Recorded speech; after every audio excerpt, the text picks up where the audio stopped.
If, in the eastern part of the state, the storm hit on the day after New Year's, that was a Sunday, January 2nd. Do you recall if it hit here at that same time?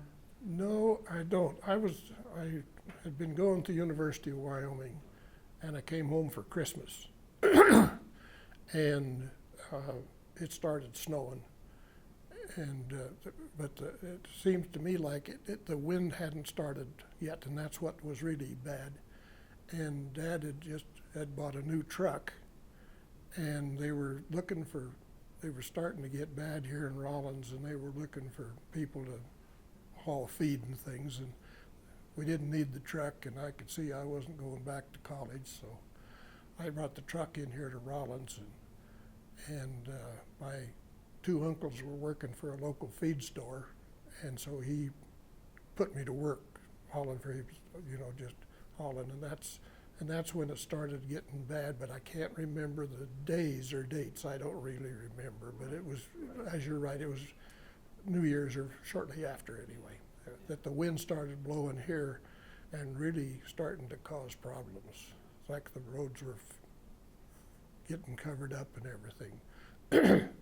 But then first thing, on a Sunday, I took a load of feed to Wamsetter, which is 40 miles west, and took it out there and unloaded and started back, and I was going to make a detour and go to Baggs and visit some friends down there. I never got to Kristen Junction.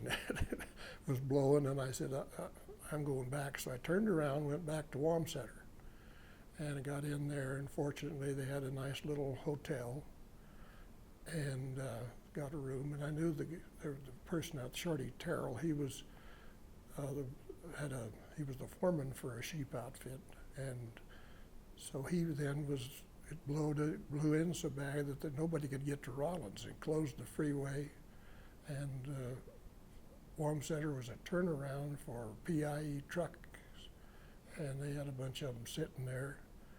And so anyhow, Shorty Terrell started ramrodding things, and I had my truck, and there was Bill Daly, or Bob Daly, his uncle, he had his uncle's truck there, and Shorty Terrell had his truck, a young fella driving it.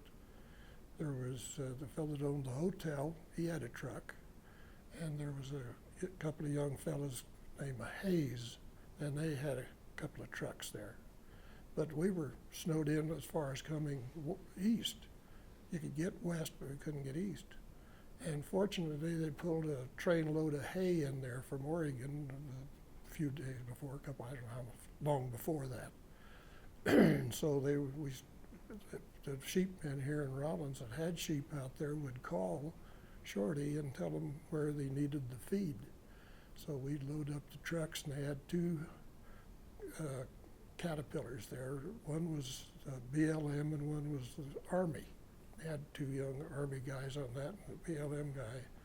So they'd go out there, and we'd follow them to wherever it was to get to the sheep. But the wind was blowing severely, and so when we'd turn around to come back, the snow had drifted in so bad that the cats couldn't hardly push it out of there, so they'd make a new track, and we'd follow them back into Wamsetter. And fortunately, they had a little cafe there, so we had a place to eat, and fortunately, they had a bar also. I had just turned 21, which was unfortunate, but I didn't. I think you had mentioned before that they had to dig the new track because for some reason, when the snow drifted back into the old track that you had going out, it was harder to get back. Yeah, it was slower. They could have done it, but it was slower pushing the snow because it was so hard that they just make a new track and go out. And luckily we had this little cafe, and they had plenty of food because they bring it in from Rock Springs. And as I say about this PIE company, they had trucks there. So they had, I think it was 6 tractors, and they had them parked up on the highway because they weren't using the highway. And it was about a quarter of a mile, half mile up there. So a guy'd come out from Rock Springs, and he'd drive the trucks down here and fuel them up, drive them back up there, and they sat there and idled for 2 weeks. They didn't shut them off. It was too cold and things. And funny thing about this little restaurant, we was sitting there, and there was a big old mound of snow right in front of it. And we had to keep going around it to get in. And I said, we got these cats here, why don't we push that out of the way? They said, well, there's a tank truck under it. He was completely buried, you couldn't even see it. But I was there almost 2 weeks, and fortunately, when I went out, I didn't have anything but the clothes I had on, but Ferguson Mercantile here in Rollins had a satellite store there. So I could buy clothes and toiletries and stuff and things, and so that worked out pretty well. And it was a really nice little hotel, and they really took good care of us and everything. And but I was there for 2 weeks. I'm sure it was. I think that's what it was. 2 weeks. So you were heading out to like to the sheep, kind of out towards the Red Desert area? We went, yes, north of Wamsutter, out on the Red Desert to Chain of Lakes and Lost Lake. And I couldn't tell you who the sheep belonged to, but it was P.E. Daly owned some of them, and then Rasmussen owned some, Artie Rasmussen. That's who Shorty Terrell worked for, was Artie Rasmussen. He was his foreman. But there were, I don't know how many trips we made, but we made one every day, going out there somewhere. And were you going out in the midst of the storm sometimes, or? Oh yeah, we went out. It was, you couldn't hardly see where we were going, but it worked all right. The cats knew pretty well where they were going. So, but and then, like I say, it'd blow in, and it's coming back. And the one trip we made north of Wamsutter to Shana Lakes, I think it was, and we left early in the morning, and the sun was going down as we were coming back, and we were still 4 or 5 miles from Wamsutter, and some of the trucks were getting low on fuel, and the people in Wamsutter, some of them got a little concerned, so then we met a couple of trucks coming out to meet us to make sure we had enough fuel and everything to get back in. And on that trip, I think it was the Army cat quit, had trouble with it. So the BLM cat skinner, he got on it. He was really something to watch. He'd run that a cat, and he could really push a lot of snow. He really knew what he was doing. The Army kids were a little green. They wasn't really sure what was happening, but the BLM guy, he'd come in the evening and have his dinner and go to the bar. He was there till it closed, but he was there the next morning bright and early, going again out there. And there were no cabs or anything on these cats. They were just out there in the weather. And but they were tough.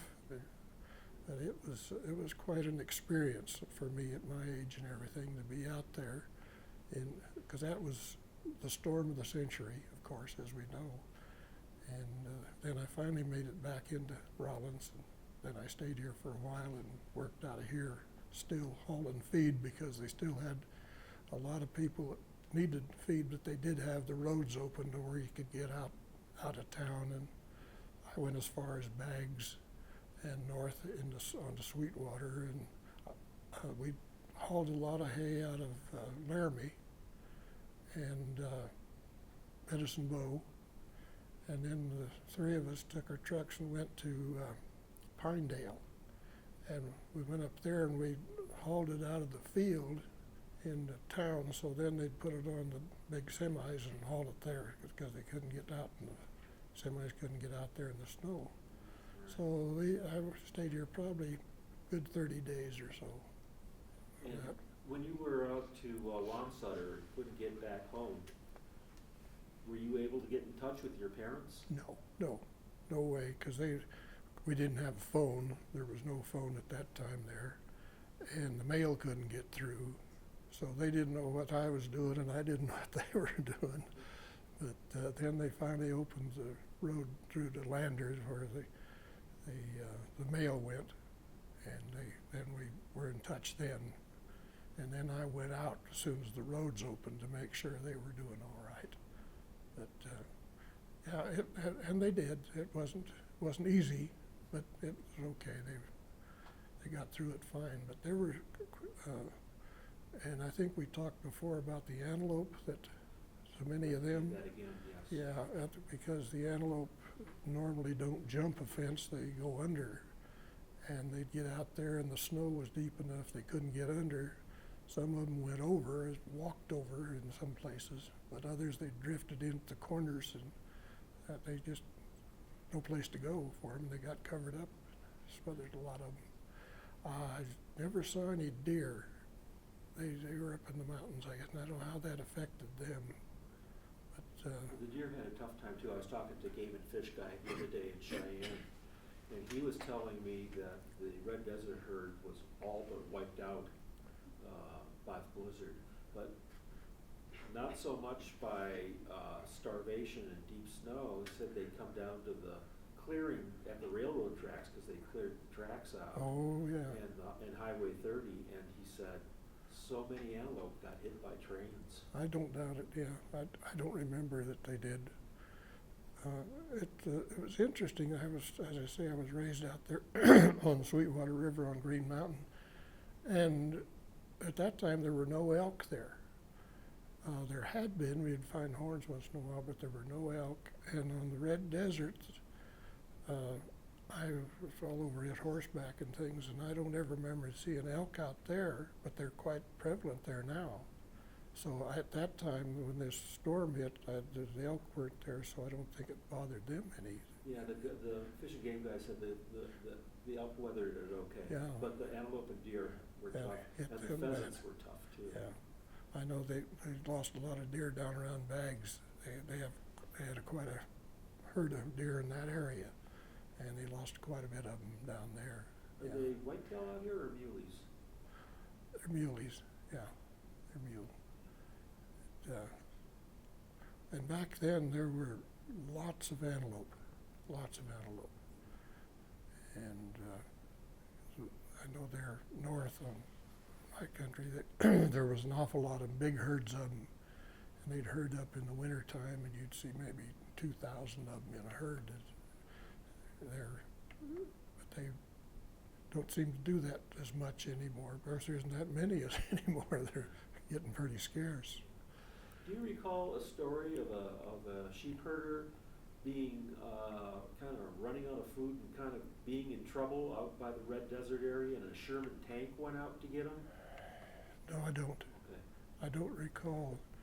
Only Army equipment I recall was the Caterpillars and trucks. They had some trucks, of course, yes, but they were the regular Army, what do they call them? I can't remember now. That they weren't big enough to haul a feed rate. They were just personnel trucks. And then the Army, or I think it was the Army, had some air support in. They had some tanker or big planes hauling feed or hay out. And most of them, I think, went north. There wasn't any of them west. We never saw any planes out west at all. Right. Well, the worst of it, I think, was, from the Continental Divide east, and that kind of fits with your story of being out to Wamsutter, and then you could get to Rock Springs still. Rock Springs, I didn't go to Rock Springs. I don't know what the road was like, but this guy'd come out there all the time, and then I think somebody'd go in there and get some stuff at the restaurant so that it was all right. So, and there was a young fellow that his parents owned the hotel, and he worked in Rock Springs, and he'd come out 2 or 3 times. And they had school there, and they had a couple of school teachers, and they stayed right there. So they had school all the time. But it was quite an experience. How big were some of the drifts that you saw during that storm? Can you give me a sense? I know that truck was, that tanker was filled to the top. So Well, 15 feet, or? no, the drifts that we experienced out there really weren't that big. They did here farther east seem like they had more, excuse me, like on the railroad, and then around here in Rollins, I know after I came back in, they were pretty high, some of them, especially out north on the North Highway. But really, between here and Wamsutter, I don't recall that the drifts were very high. In other words, they were, as a snowplow could do, didn't have rotary or anything, any problem with it. And the drifts out there in that country being flat and everything, it really didn't drift up too bad. But the winds and the driven snow were horrible. That was it, yeah. That wind never quit. And you'd make a track and come back and it was all covered up. And the snow was kind of really dry and crystalline almost? Yes, it was, but it'd really pack. It'd pack in so hard that a horse could walk over it, you know. It was that tough after it was. But the cats could get around all right, but they didn't go in high gear. They had to push a lot of snow, plus the brush and stuff, because we weren't on any roads. We were just out in the brush, sagebrush, greasewood, and that kind of thing. Just kind of picking your way to your destination. Yeah, that's right. And I imagine the roads, you can still see where we went on some of them out there. Probably, I don't know. And so you come back from Wamsutter, and you come into Rollins, and has the city changed? I mean, is there a lot of snow in Rollins? Yes, there was. There was a lot of snow here, and they were working on it to get it cleared out. And by that time, it pretty much had. The trains were running, and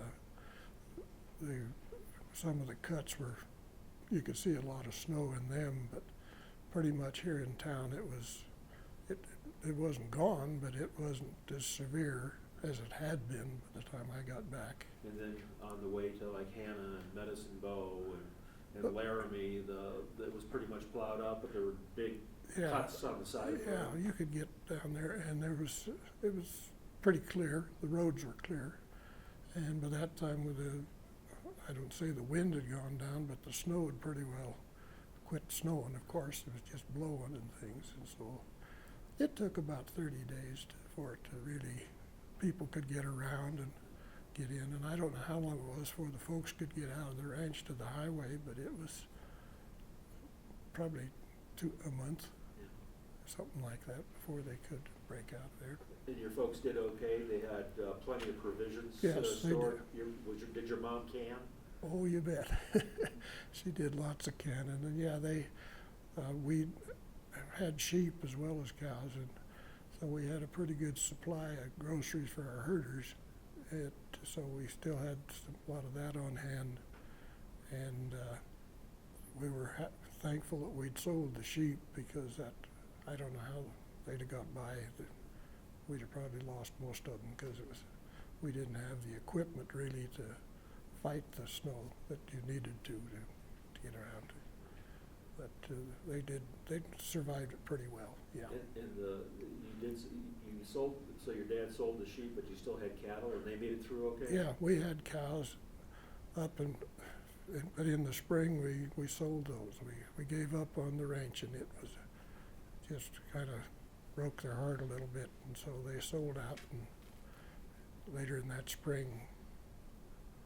And you think the blizzard is what did it? It helped. I mean, folks, my dad was 50 years old, my mom was a little younger, and it just got more than they could handle. And so I never went back except to help them get rid of things and get straightened out and things. So we sold out that year, and that was the end of it. In 1949. Yes, in 1949. Speaking of spring, do you recall if the spring was an especially green one or a muddy one, or? No, I don't. It seems like it a good green spring, and I don't think there was any excessive moisture, you know. From then on, there wasn't much snow. That kind of did it in. That was the end of it. But, because then I stayed in here, and I did kept my truck, and I made one trip to Canada. My uncle was working for a trucking company here in town that moved oil rigs and things, and they were going to Canada, and they needed one more truck to haul a big old tank on. So they asked me, "Do you want to go?" And I said, "Sure, I want to go." So I went to Canada. That kind of ended the trucking there. Right. Yeah. So you've seen a lot of winters since '49, Phil. Do any of them stack up to the severity of that winter? No, there was one in, seems like 50. Well, after the folks sold the ranch, they went to Baggs and bought a bar and a hotel.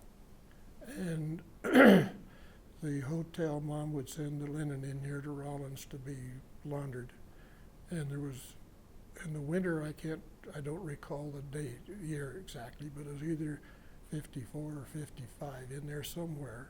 It snowed up pretty bad, and the road was closed, and they had quite a time getting it open.